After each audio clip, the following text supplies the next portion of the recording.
Good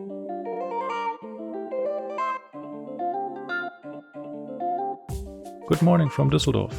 This video is about my Eurowings flight from Düsseldorf to Berlin, which I took back in February. There are two train stations at this airport. I arrived at the one farther away from the terminals, which means I had to get on the so-called Sky Train to get from the train station to the terminal. Eurowings operates out of all three terminals at this airport. My flight left from Terminal A. After clearing security, I took advantage of my priority pass and visited the Hugo Junkers lounge. It was alright and we had a nice view of the Emirates A380, the highlight at this airport. Since the lounge was in Terminal B, I had to walk a few minutes. Good thing is that all terminals are connected on both landside and airside. This 1-hour flight took me from Western Germany across the country to its capital in the east. Unfortunately, what I did not know was that our gate, A54, was a bus gate, and to my surprise, the bus did not stop next to an A320 as expected, but an A321, which then even had an Air Berlin livery too. At first I was like, nice, but then I figured that row 20, where I was seated, due to the longer fuselage of the A321, would probably not be right behind the wings, where I usually prefer to sit, but rather right over them. As you can see here, the last row is pretty close to the wall behind it. Now I'm not sure about this, but it looks like these seats have no or only very limited recline.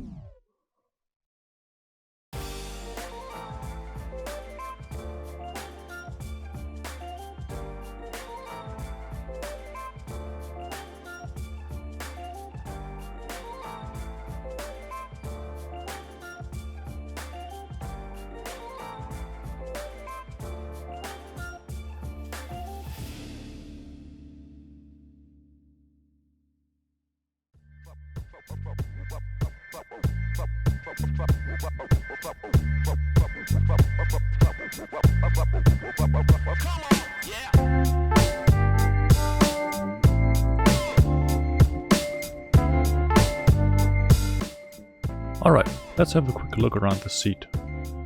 In the seat back pocket there were a vomit bag, the safety card, the menu and a magazine.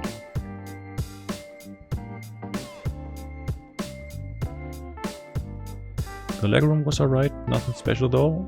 It looks pretty tight on the video, but that's just because I'm really tall. The recline was average and there were no power outlets or USB port at the seat, which for me was not a problem though. On this flight there was also Wi-Fi available, you can see the prices here. I didn't use it though, since the flight was only 1 hour long and I felt more like looking out the window and having occasional awkward eye contact with other passengers as I looked around the cabin. If I had booked the smart fare, I would have gotten a little snack as well as a bottle of water, but since I'm a poor student that can only afford the basic fare, I didn't.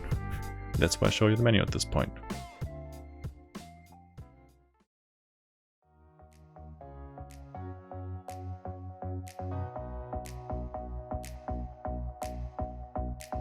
Apart from some nice views of the clouds, nothing really happened during the flight, but I mean, did you really expect anything?